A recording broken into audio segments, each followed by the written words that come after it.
What's up YouTube? That's here, bringing you 3 games I played on Pokemon Showdown recently that I really thought deserved an upload.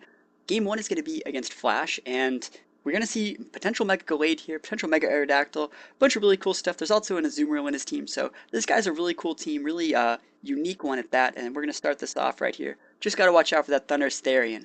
So, I know that he has Thundurus Therian, but I still decide to lead off with Zapdos and Rotom, the 2 electric-type Pokemon on my team, just because I'm obviously not going to target him with electric attacks, but I will nuke his partner all day. So we're going to see Aerodactyl and Thundurus lead off for my opponent, and right off the bat, I'm going to go for a Protect here. I'm setting up a really cool turn 2 play during this turn. He goes for the obvious Rock Slide. It's going to hit my Rotom, and I'm just praying that I don't get flinched. So we're going to see him go for the Thunderbolt. He went for a kind of nuke on my Zapdos that turn, expecting me to Tailwind, which I rarely ever do actually use first turn. I'm then going to hit a huge Volt Switch off on Aerodactyl, and then I actually get to switch out into my Aegislash to potentially use Wide Guard and, get off a Tailwind or whatever move I want to use next turn. So then we're going to see him go into his Heatran on the swap to turn 2. I'm going to pop a Wide Guard. It's going to protect me from any types of AoE this turn, and then he's going to continue up with a critical hit Thunderbolt on my Zapdos, so Tailwind was not meant to be. Pretty sad for me here. So I go down a Pokemon down on turn 2, and this is a really intimidating board to go up against. We know that the Thundurus is most likely choiced, and we're going to see him switch, going into Ferrothorn here to potentially, eat a Fake Out. I'm obviously going to Mega Evolve into my Kangaskhan, gain that Parental Bond ability, and I'm going after Heatran. He's the general, priority target for me, because I need to be able to use Aegislash as much as I can later in the game. I also then go into Blade form and pop a Shadow Ball onto Ferrothorn. So, pretty good turn for me. I've came back a little bit from that really devastating turn 2. We're going to see his Thundurus come out here, and I'm going to pop a Protect with my Kangaskhan, which is pretty uncommon on most sets. And then I'm going to pop a King Shield as well. He could definitely go for like a Leech Seed or something, but I just want to know what he's going for. He's going to pop a Volt Switch with the Thundurus, which is going to fail, and then he's going to go for a Power Whip. So he was definitely going for a nuke on my Kangaskhan slot. He went for Volt Switch and Power Whip, which are his strongest moves, but it also covered me switching into Rotom, which was actually a pretty good play there. So start to turn 5, he Volt Switches on my Kangaskhan. I'm going to take a decent chunk of damage, and he goes into Aerodactyl here, while I go for a low kick, actually finishing off the Ferrothorn, but taking so much recoil in the process that I'm actually going to go down. So I'm trading out my Kangaskhan for Ferrothorn, not the best trade, but if you look at what Pokemon we all have left, taking out Ferrothorn is actually really important. I'm also then going to go change into stance and stance, going for a Shadow Ball on that Aerodactyl. So picking up Aerodactyl on the switch in, generally leaving him with only one Pokemon, it's pretty much going to be game right here. So he sends out his Thundurus. I'm going to send out my Rotom here. Remember, that's why I said taking out Ferrothorn was very important. And no matter what he does, well, I'm going to go for a Protect King Shield, just in case. I actually want to know if he has Discharge and if using Wide Guard is the correct move here. But we're just going to see what he does. He goes for the Thunderbolt, generally the predictable play there.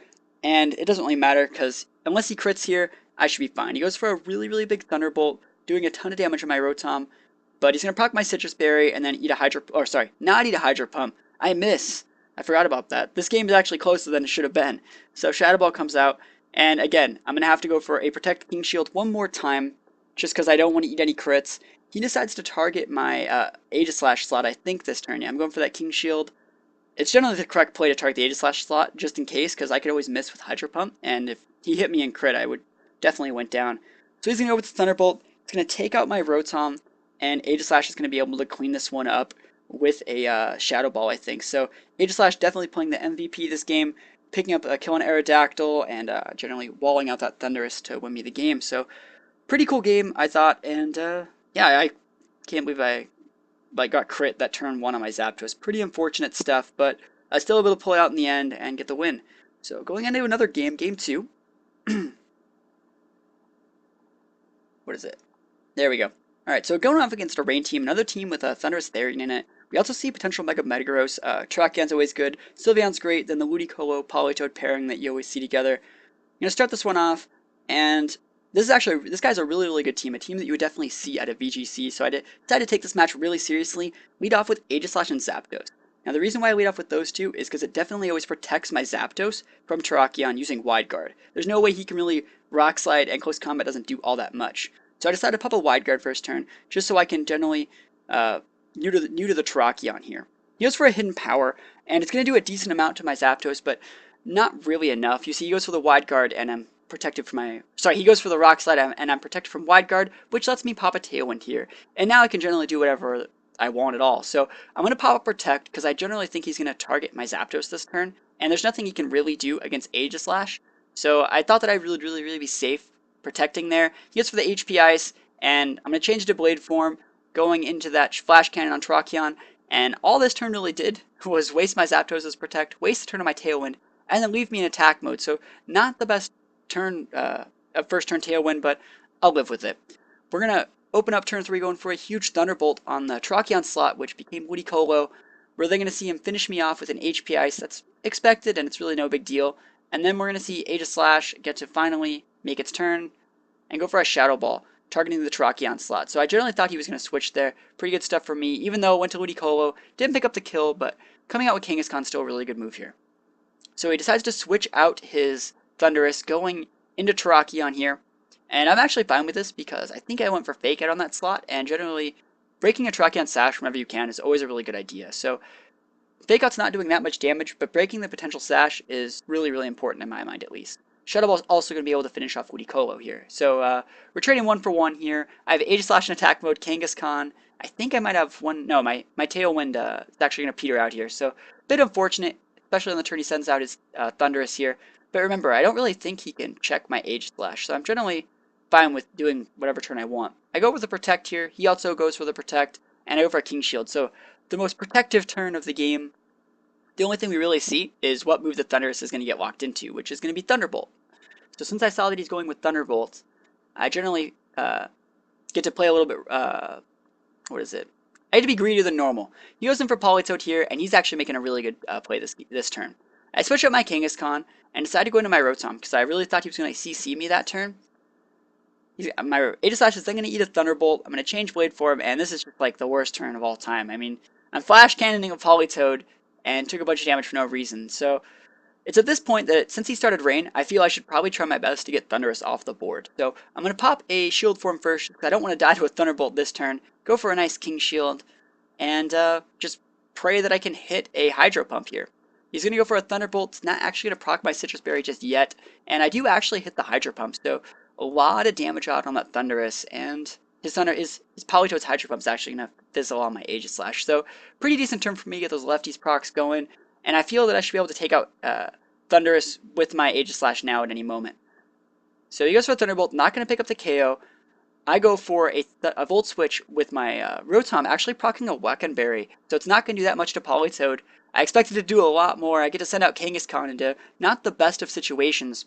And he goes for a Hydro Pump. He actually nuked my Aegislash slot, so very unfortunate play for me there. I get to come out now with my Rotom. These are my last 2 Pokemon, and I'm going to try and make leeway here.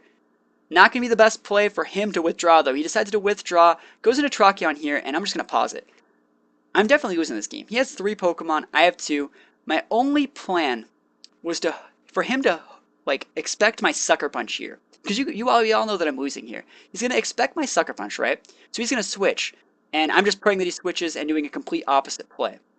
We're going to play, I go for a Double Edge on his Politoed slot, because he expected me to Sucker Punch what was the Thundurus slot, and then I go for, I think I went for a Hydro here. I went for a Hydro on the Terrakion, making those huge big plays, and, you know, out of nowhere, he's left with just Thundurus. So I really should have lost that game. If you just would have played his card straight and just let Thundurus die to the potential Sucker Punch, he still would have been able to win that game. Just because there's nothing Kangaskhan can really do to check Terrakion at all.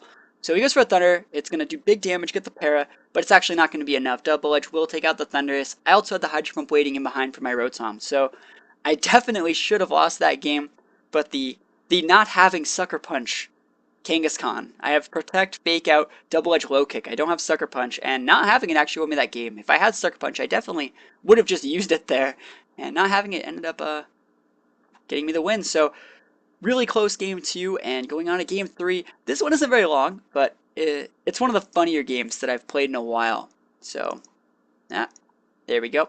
We're going to see a Trick Room team that has a Gliscor and like a Mega Venusaur in it, potential Mega Mawile in it. And this game's just really funny. I had lots of laughs playing this game, so we're just going to start it off and we'll get right into it.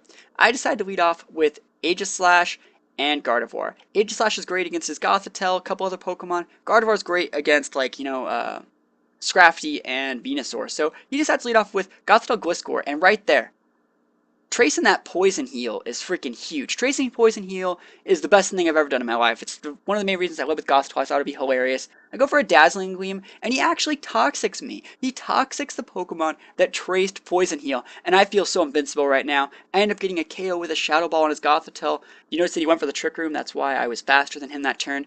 And right now we're typing in chat. He's like, yeah, I thought you would Mega, because regular Gardevoir is shit. So, obviously it's not going to be. Gardevoir is going to be super strong this game with its Poison Heal, Toxic. Oh man, I'm just going to be able to live forever with this thing. I'm going to go for Protecting the King Shield, just because I generally don't know what he's going to do. I hope he Earthquakes his Scrafty, that's what I really hope. He goes for the expected Fake Out. I don't want to really show my item at all or anything, so I just went with a really safe turn. He decides to pop a Substitute that turn, which is generally a pretty safe move from him. And he's going to proc his own Poison Heal, but it's not nearly as cool as mine because I traced it. So he decides to withdraw his Scrafty and go into his Mawile this turn. This is the funniest turn of the whole match. He gets a nice Intimidate off, yeah, that's right. But Dazzling Gleam's going to do decent damage to Mawile. It's going to clock the sub from his Gliscor. And then he goes for an EQ, doing a lot of damage to his own Mawile. Decent damage to my Pokemon too. But then I'm going to get the pickup KO on his Mawile with a Flash Cannon. So he EQ'd his own Mawile. He Toxic'd my Pokemon that had Toxic Heal for me. It's generally the best play. I don't think he even saw that I had Toxic Heal. Like, until after I did it, because, like, right now I'm restoring health, and he's like, oh, man, that's pretty lame. He's gonna send Scrafty back out, and, that's where he forfeits, because we're just typing in chat, and like, oh, well, this is, like, the funniest game ever, and, yeah, not really a super competitive last game, but generally one that made me laugh a lot, and, especially with him, like, Earthquaking his own Mawile. I thought that was one of the funnier parts of the game, so thank you guys for watching these battles. I always have a ton of fun casting them for you, and, yeah, I know this wasn't a very long set of 3 battles, but, I really don't know what else to say. I had a lot of fun playing. I'm going to bring you guys a lot more battles all throughout this week, all throughout this month, leading up to my next events coming up in May. So thank you guys for watching, and I'll see you guys next time. Peace out.